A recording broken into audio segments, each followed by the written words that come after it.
Hello and welcome to Sports This Morning. I'm Cecilia Omogbe. I am Taya Salam. Many thanks for joining us again.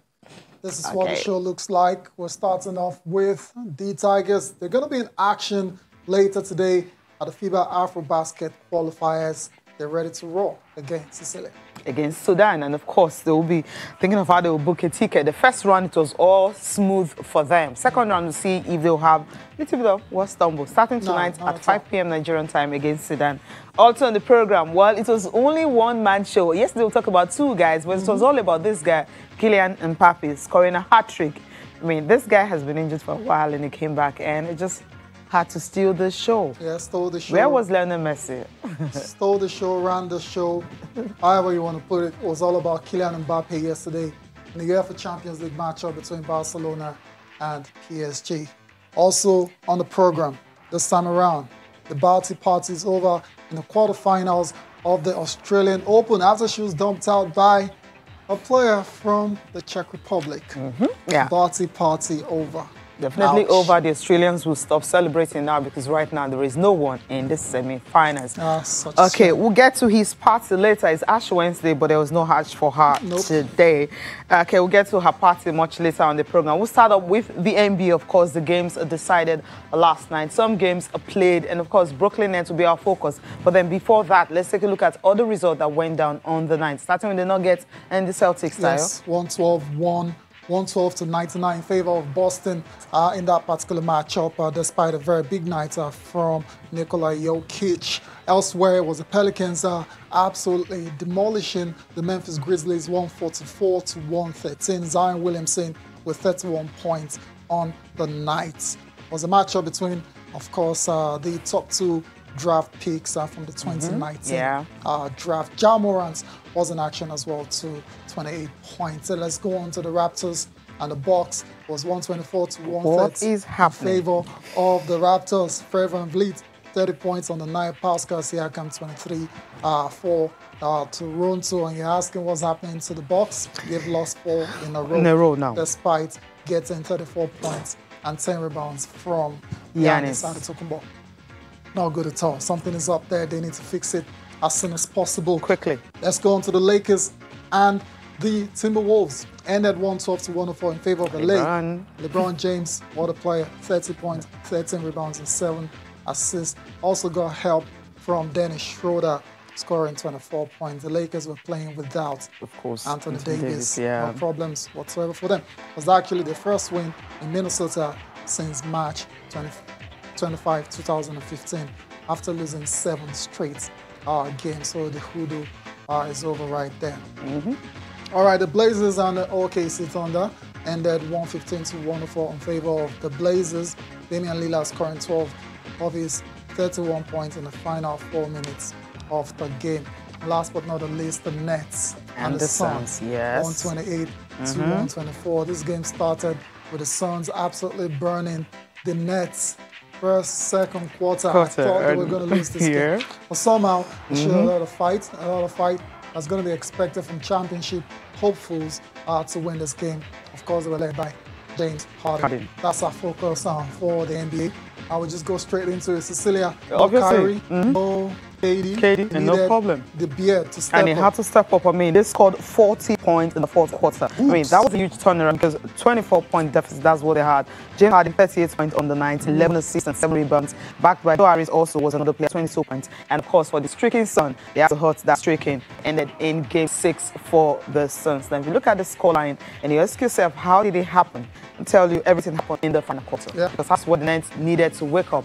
And you can see the delight from KD, who's sidelined because a little bit of some injury and all that. Then James Harden came to the party and just took over the whole game. I'll say 38 points on the night. Let's not forget Joe Harris as well. Joe Harris, 22 points for the Nets, overcoming a 24 points deficit to stun the Phoenix Suns. To cool them down a little bit, they're going to have to start their streak all over again. For the Suns, Chris Paul led the way for 29 points, including 17 in the fourth quarter, but it wasn't enough. Devin Booker as well, 22 points. But they ended up losing the game. And of course, after the game, the coach of the Brooklyn Nets, Steve Nash, very delighted with the spirit, the same show to come back and win this game for James Harden as well. Let's take a listen to that. Oh, I'm just in there right now. Hold on. The guys are rightfully excited. It's great morale. Booster, especially, missing Kevin Kai and finding a way to make up for, I can't remember, what was it, 24-point deficit. Just showed a lot of character, a lot of heart, and that's, as a coaching staff, that just makes you proud. So I was perfect with that. Got down 20-something at halftime, and we didn't give up. We didn't quit. We kept fighting and cut the deficit down and kept fighting and give ourselves a chance to win the end of the game, and things went our way.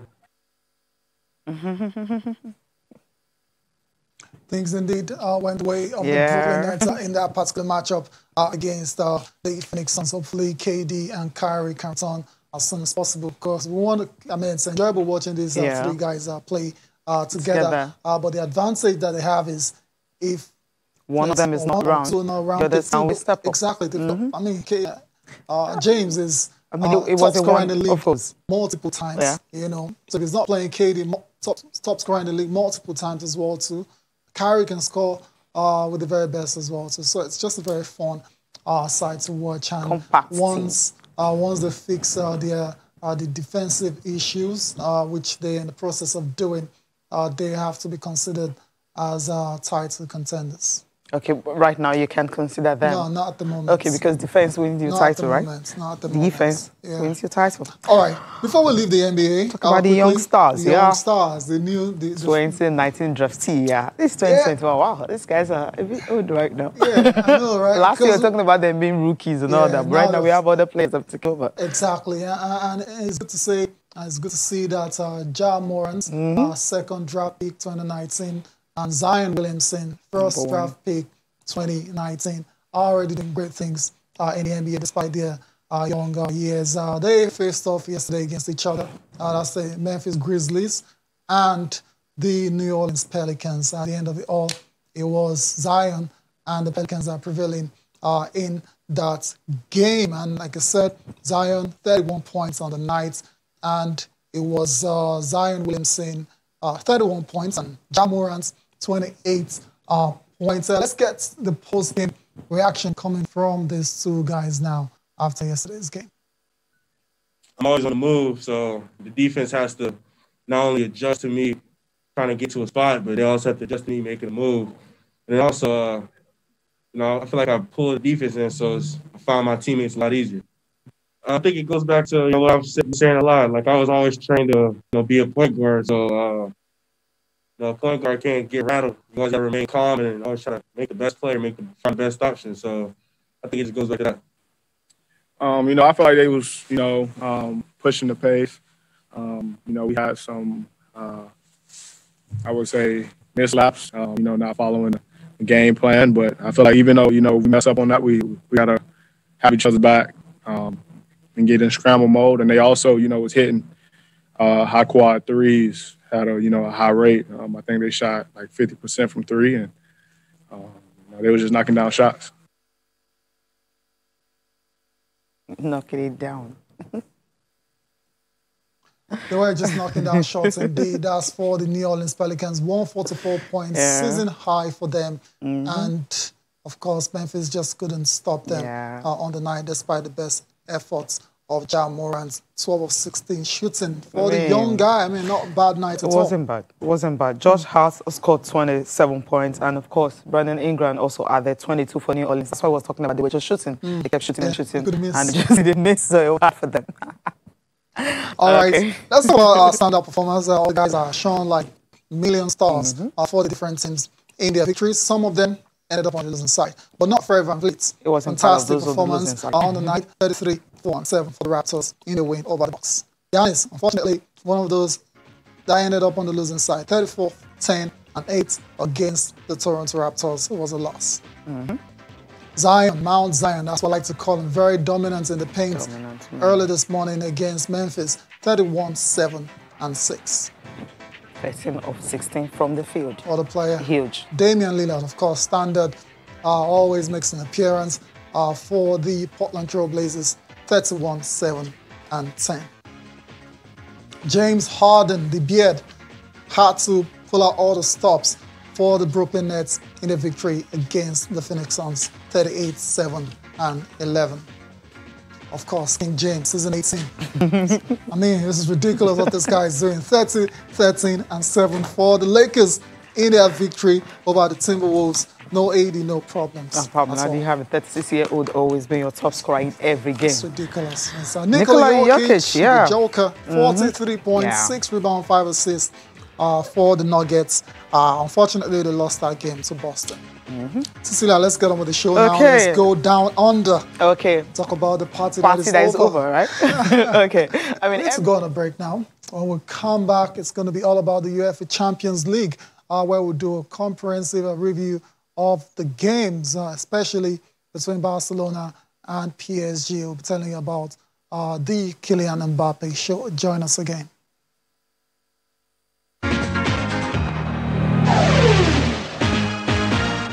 You're welcome back to Channel Sport this morning. You can be a part of the show. You can talk to us, send your tweets to channels_sports, and let us know your thoughts on what happened yesterday between Barcelona and PSG. Of course, it's no longer news. In case you missed it somehow, Kylian Mbappe went to the camp now and absolutely destroyed Barcelona, scoring a hat-trick. The first person to do that since Andrei Shevchenko all those years ago. Let us know, Barcelona fans, do you think you can still overturn this deficit? We've done it once recently, 2017, coming back from 4 goals down. But do you think you can do it right now with this present Barcelona side? It's very unlikely, Cecilia, but you never know. Football, anything can happen. Of course, we're going to look ahead to the games for today as well, too. Juventus will be in action. They'll be taking on Porto. For Nigeria, there's an interest. Zaid Sanusi likely to be up against Cristiano Ronaldo. That'll be a very interesting battle indeed. Of course, the NWPL is back as well too. Matches will be played today. The Tigers will be in action at the FIBA AfroBasket qualifiers as well. You can send your message to the team. I will be taking your tweets before the show is over. Cecilia, let's go straight into the UEFA Champions League. Yes, I mean, we didn't expect, it was a shocker for everyone. We didn't expect that kind of result. I mean, yes, PSG could beat Barcelona because of the Barcelona that we have currently, but not 4-1. Yes, I mean, I expected maybe a 2-1 victory and all that, especially when Barcelona took the lead first, that penalty that happened, and of course, Messi, the way he converted and all that. Usually we see Messi has missed a lot of penalties, but it was more like a vintage. No, not this season. I mean, let's just take a reminder of the result of what went down, just in case you miss it.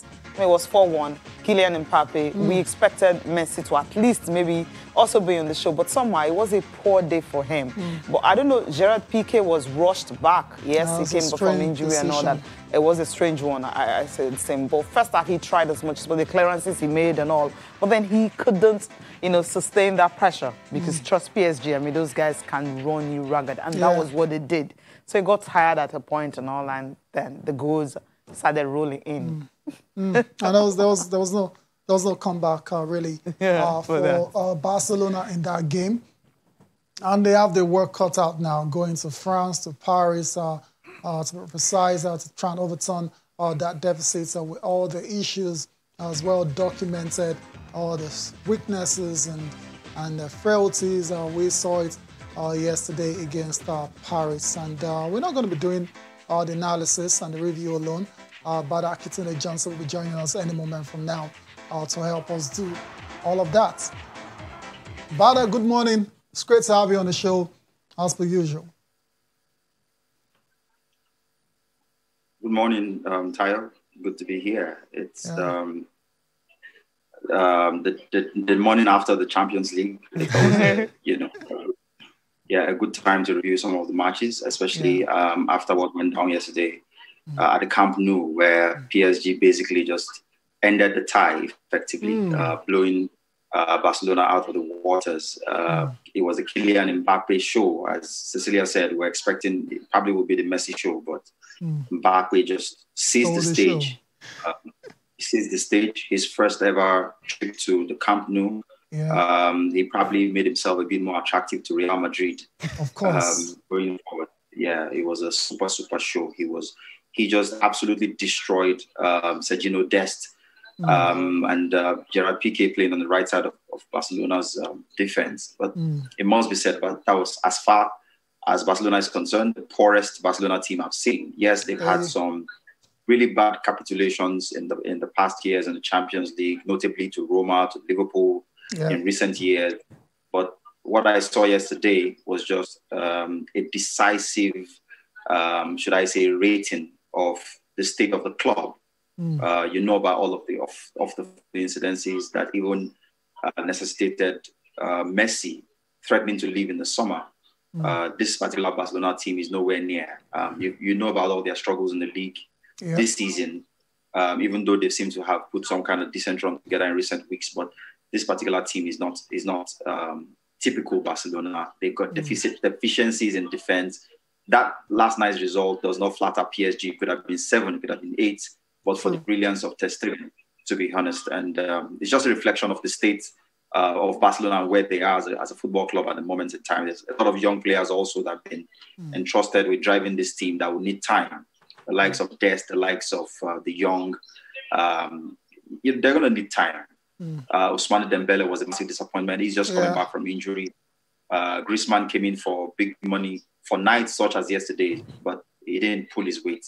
Messi on his last legs, but again, to be fair to him, where was the support? The midfield was flat. They were chasing shadows all over the pitch, and they were just not at the races. And I think PSG are through. As I said, they were full value for their win. Keane, who struggled in English football, has come into his own in this team. And you look at how well their defense played, how well their midfield played. Verratti was making things tick. He was spraying passes all over the place. PSG was just a class apart. They were just too good for Barcelona. And I think, as I said, they're through. The tie is over? It's over already. Really? So move on quickly to the next one, because there's no debate about this one, Tyre. There's no debate. Nothing to say about this. It's over. I think I can agree with what you're saying. Just before we go on to the next game, Barcelona, just to show you how poor they've been this season. They're losing for the second straight time at home in the UEFA Champions League for the first time in their history. You recall the loss to Juventus scandalously as well, at the Nou Camp. In the group stage. So it's not been a great season by any means for Barcelona. And like I said, they've got their work cut out going into that return leg in Paris. Let's go to Liverpool versus Leipzig now. Of course. 2-0. Cecilia, I don't think we saw that coming at all. I think I saw a little bit of it coming because you don't see Jurgen Klopp. I mean, you're not winning at the league level, in the Premier League. And Champions League is a different ball game. So you don't expect to go, because Leipzig were not in Germany. They were playing at home. So more like away from home. So the two teams away from home. It was a neutral ground, and anybody could have won the game. And of course, don't expect Klopp, after losing 3 in a row in the Premier League, to continue that losing run. But before we get to you, let's get reaction from both coaches, and then you react to the game. Very pleased with the performance, obviously.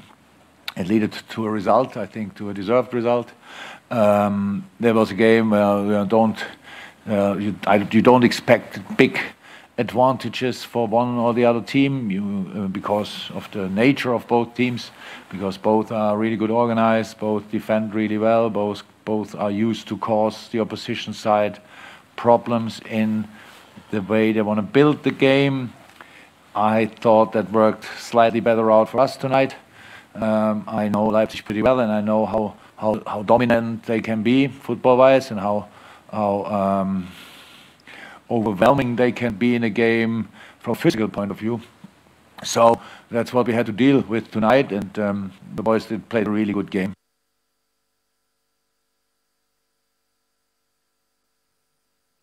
All right, we saw pictures of Nagelsmann. Okay, let's get reaction from before listening to Nagelsmann. But I mean, we expected Liverpool to turn things around. Even Pep Guardiola talked about the fact that, look, he knows that, Klopp, if there's anybody can actually turn results around, it's Klopp, and he did it last night. Is this something that could, better the team when it comes to the Premier League? The truth of the matter is that if you looked at their game against Leicester over the weekend, first 70 minutes, they were quintessentially Liverpool. They dominated that game, should have scored a couple of goals, more than they registered. They scored 1, but could have scored like 3 or 4. But then again, in a 6-minute spell, Leicester just took the game away from them. because of their defensive frailties fundamentally. Again, Alisson with another high-profile mistake. And then Leicester was top quality opposition. But last night, we saw the Liverpool we saw in the first 70 minutes against Leicester. Were very cohesive. They were, dangerous in the opposition half. Firmino, Mane, and Salah were asking all the right questions early on. Should have scored, but for some selfish play on the part of some of the strikers, Salah in point, where there was a point where he could have squared the ball to Mane, and you could see Mane's frustration that he didn't get the pass. But then they always looked the more likely to score. I can't remember RB Leipzig actually fashioning any meaningful chance in all of the first 45. And in the second 45, I always knew that Liverpool were going to step it up a few notches and they were going to get their break. And Leipzig were in Father Christmas mood, made mistakes of their own that presented the first chance to Mohamed Salah to finish. I don't know the last time I remember at the top level seeing a midfielder playing the ball back into his defense without checking. That's exactly what the Leipzig player did, and he just played. Salah threw on goal, and of course, it was never going to miss for 1-0. Second goal was even more comical, depending on the part of Leipzig. Ball in the air, the defender should have stayed on his feet and run with Mane, but he chose to make a last-ditch acrobatic attempt at clearing the ball. And as soon as it missed, of course, it was on the floor, and he just gave Mane, a free run through on goal to finish. So Liverpool can take a lot of confidence on this performance because the last 3 matches have been losses. So it's a much needed win. It will lift confidence, but their quality has never been in question. And like you alluded to, Pep Guardiola was very, very clear about this. I don't take the fact that, they're losing games to mean that it's a weakened or, it's a declining Liverpool team. It's by no stretch of the imagination that the quality is still there. And on their good day, they catch any team floundering like Leipzig was in key moments last night, they will punish you. And Liverpool have put themselves at least 1 foot firmly in the next round of the competition. And you could see what it meant to Jurgen Klopp, how he was, grinning, smiling, in such great mood after the game yesterday. So I think Liverpool, except by some spectacular capitulation in the second leg, which I don't foresee, Liverpool are like 70%, 80% there. Already interesting. Let's go on and get the thoughts now of the other coach who was ruined, missed chances in that game against Liverpool, Julian Nagelsmann. No, I think we did well overall the 90 minutes. As you mentioned, we created a lot of big chances, and at the end you have to score. I think that's the big difference today. Liverpool created 1 big chance in the first half and 2 chances when they shoot the goals after 2 big mistakes of my team. But at the end, I think we have the bigger chances, and it will be one of the most important topics for the second game that we score. When we create that many chances, it's important to score. Very important to score. If you don't take your chances, you're bound to lose. And that's exactly what happened to Leipzig yesterday against Liverpool. Of course, this tie is not over just yet. There's still a chance that it can go to Anfield. Anfield is no longer the fortress it was and has been in recent times. That perhaps they can go there and overturn that deficit. Let's go on to today's games now. Action will continue in the UEFA Champions League round of 16. 2 games, none as bigger, like what happened yesterday, but they're still very interesting games to look forward to. Porto taking on the old lady of Turin, Juventus, or Sevilla will be taking on Borussia Dortmund. But let's quickly talk about Juve taking on FC Porto. How do you see this one playing out? Of course, there's a Nigerian interest as well to save the Sanusi going up against Cristiano Ronaldo. The truth of the matter is that Porto are quite strong at home, especially in the Champions League. They haven't lost in a long while. And I think they genuinely should fancy their chances against this Juve team that, as you and I know, have struggled uncharacteristically this season. They lost last weekend to Napoli 1-0. Yeah. They are, still not anywhere near the top of the league. It does look like they're not going to win their 10th on the bounce. The 10th will get to on the bounce. Yeah. This year, Andrea Pirlo hasn't exactly set the place alight. So going into this particular game, and if you remember how they started the Champions League campaign, was a 2-0 home loss to Barcelona, even though, they won 3-0 in the reverse fixture. But this Juventus team just doesn't inspire you with a lot of confidence. On their good day, they're good. On their bad or average days, they can lose games to top quality opposition. And FC Porto definitely is a top quality side. On their day, got some very useful players who can hurt top teams. So I think this is a game that is likely to be decided by the odd goal. I know about, Juve's quality going forward, the X factor in Ronaldo, Dybala, all those players. But I just feel like this Porto team can smell blood, and there's a chance that they will produce a kind of performance that will upset Juventus. So I'm going to go with a 2-1 Porto win in this one. Wow. 2-1 Porto win. That's interesting. Interesting. Okay. What about the other one? I mean, Sevilla, Dortmund, it's going to be just one way? Sevilla? No. Because Dortmund have been floundering. I mean, that's a team that they've had 2 coaches already this season, but then they're still not getting the best out of the players. They're going to get another coach at the end of the season as well. They're going to get another one. I think Sevilla are settled. They won the Europa League last season. Yeah. In Leipzig, they have a manager who is steering their project in the right direction. They've got quality. They lost Reguilon in the close season to Tottenham. They replaced him. In midfield, they lost Iva Banega, but they brought in some real quality as well in those critical areas. So they go into this one as a slight favourites over both legs. But you look at Borussia Dortmund, they still have very useful players, even though they've not been performing this season. Jadon Sancho is still there. Jude Bellingham is still, there. And across the park, they have quality that can hurt you, but Sevilla are clearly the better team, the better informed team, better experience on the European stage these days. So I can't see past the Sevilla winning this one. All right, okay. We'll see. Fingers crossed. Bada, before we let you go, let's quickly touch up on what's going to happen tonight. That's in the Premier League. Man City, they're back in action. They'll be taking on Everton. That's the wounded Everton. Outstanding game. The one they missed, last year. And there's also Fulham taking on Burnley. Fulham will be looking to build on that victory against Everton. But let's focus on City and Everton. Of course, we know what City have been up to recently. 16 straight games that they've not lost since losing to Tottenham all those months ago. That was last year. And they just seem to be in great form, and they're looking very, very good for the title. How do you see this one, panning out against the Everton side, who have been very, very decent as well, to also trying to get into perhaps the UEFA Champions League?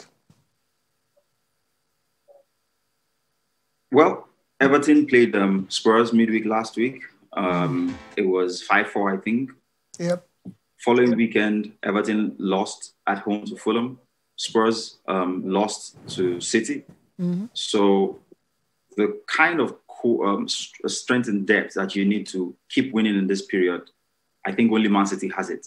True. And that's why they're the only ones that keep winning. So I can't see beyond a City win. City, are in great form, 5th on the bounce. They're going to make it 16. Carlo Ancelotti's team does have quality, but players are getting tired. Dominic Calvert-Lewin has played almost every game. He was injured the last one. That's what you get. But City is the team that, has Aguero out injured, De Bruyne out injured, Fernandinho not playing, yet they are beating everyone in sight.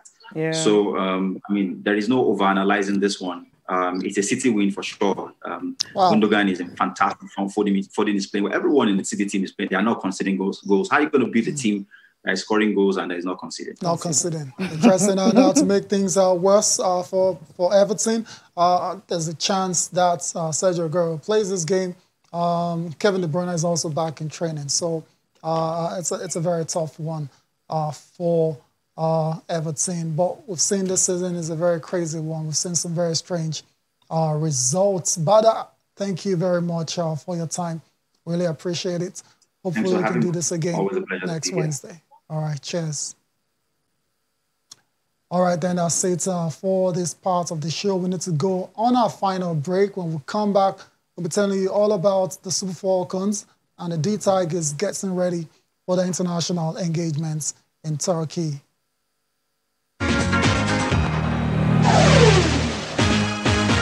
Welcome back to Channel Sport this morning. Let's quickly touch down in Turkey and talk about the Super Falcons of Nigeria getting ready for the Turkish Women's Cup. First time we're going to see the girls together after over a year without kicking a ball. The new coach as well too. It was good to see him putting girls through their paces, and they're looking very good. Cecilia, I'm excited to watch the lads play again.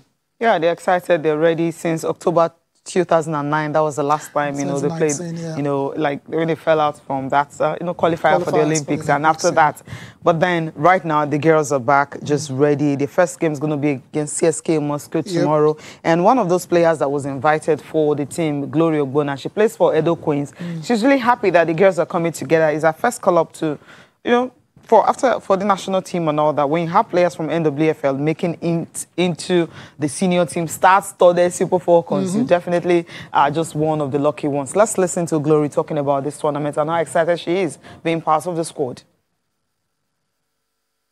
I'm very happy for making the list, the 22-man list, to come and represent my darling country in Turkish Gold Cup. It's a great privilege for me and also a great profile for me. And as I'm here, I have a personal ambition, which is to come and showcase myself and to make sure that I give a very good account of myself.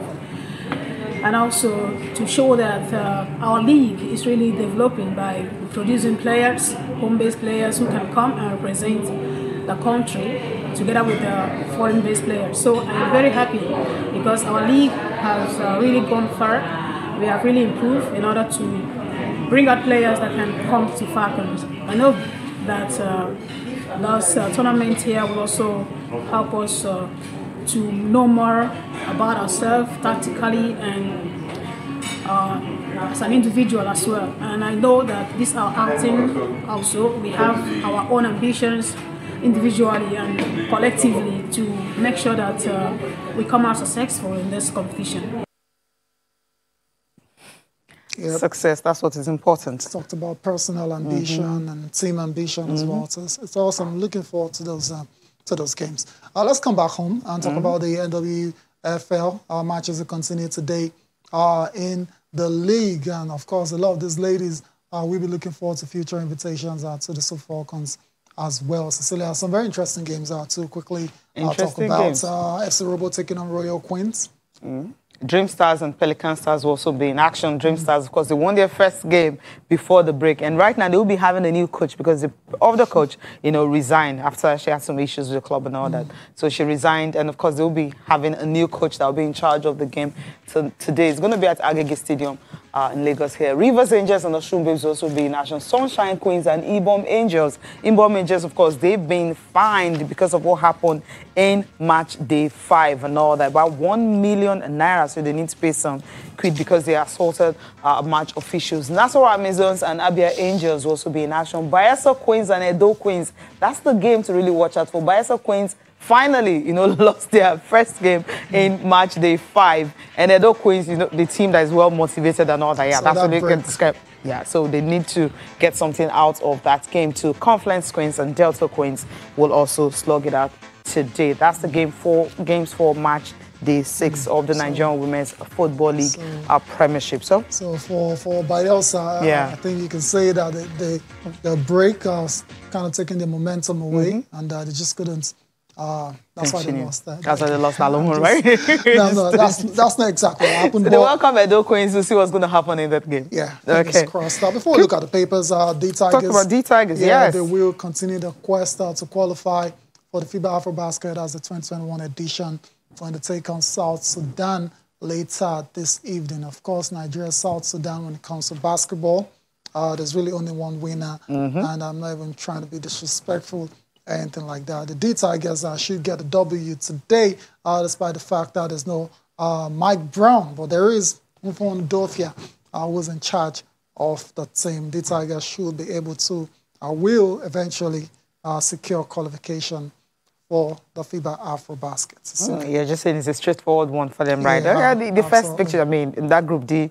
Sudan, South Sudan, Rwanda, Mali, they won all unbeaten and all that. So we'll see what's going to happen when they file out again in Tunisia. Remember, Rwanda will be hosting this tournament. We'll see if the D Tigers can win it. Last time they won was 20. Okay, 20-something, right? Yeah, they haven't. It's been a minute now. It's been a minute. So we just, no, they lost the final of that 2017. Yeah, lost at the finals. Yeah, to Tunisia narrowly. Yeah, we'll see what's going to happen if they can get on this one. So it's all about the qualifiers, and after that, that's the end of it. The main competition. Okay. Main competition, yes. Hopefully by then, I hope the coach will be available.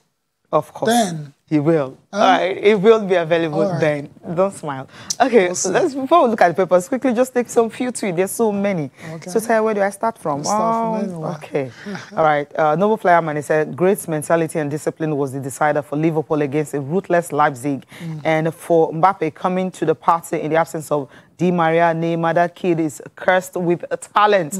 Okay, and I hope he stays 100% focused, just like Cristiano Ronaldo, and he will conquer the sport. Dr. Ekene says, PSG completely blew Barcelona apart. There was no contest at all, given the fact that PSG ran the show till stoppage time. PSG isn't a great team, even with sensation and Mbappe. It's just that Barcelona are now a shadow of what they used to be. Spot on, Dr. Ekene. Silas was talking about Mbappe. He's such a brilliant, a top-class performance from him, and the entire PSG, definitely the end of the road for Barcelona. Okay, Charles, okay. Wants to know how many Nigerians are playing for the Super Eagles. Yeah, in Fulham, Josh, Maja, Olaino. And of course, Olaino, just the two of them. Tosin Adarabioyo is yet to play, and Demola Lukmaya, there was a time he was supposed, but somehow is yet to play. So just two of them in that Fulham squad. All right. Victory is got a message as well. He said Barcelona manager is just so clueless. Messi is done with the club. They are out already because they will not be getting anything when they travel to Paris, 100%. And of course, Messi continues stay in Barcelona. This one's coming from Mark Anthony. Messi's continuous stay in Barcelona will lead to more disgraceful outings for him. He better quit now, exclamation. When the ovation is lowest. All right, Moses is the last tweet before we go to the papers. PSG defeating Barcelona is not unexpected, but the margin is unbelievable. Barca have become local champions in recent times. Messi staying at the camp now because of money being dangled will end his career in frustration. Really, come on. It's not saying because of money. It's just saying out of respect. Okay, papers, quickly. Complete Sports Tire, we'll start with that one. Olafijonan says, Ndidi deserves to be crowned Africa's best. But the but is he's not a striker, right? Usually strikers get to be crowned Africa's best. Yeah, it's playing in a very unglamorous position. But then he's doing all the dirty jobs. Yep. Okay. Sporting Sun is the last one for me. Osimhen yet to score after 100 days. Slammed for, come on. He was injured, so this doesn't even make a good headline. Okay, Sporting Life is the last one. named an EPL Team of the Week. Hazard returns to training for Real Madrid. Ronaldo calls for 100% focus as against Juve later today. FC coach. Alaba David confirming his departure from Bayern after over a decade. Man United just get him? Pogba He's a good centre-back. Recovery. This is not good enough. Pogba, bad news for Manchester United fan. Mason Greenwood spends new United deal until 2025, and there's a COVID rule breach likely here for Pierre-Emerick Aubameyang. Arsenal to question their captain. Okay. That's it for the show this morning. Thank you so much for watching. I'm Cecilia Omongbe. Have yourself a great day. I am Taya Salam. See you again tomorrow.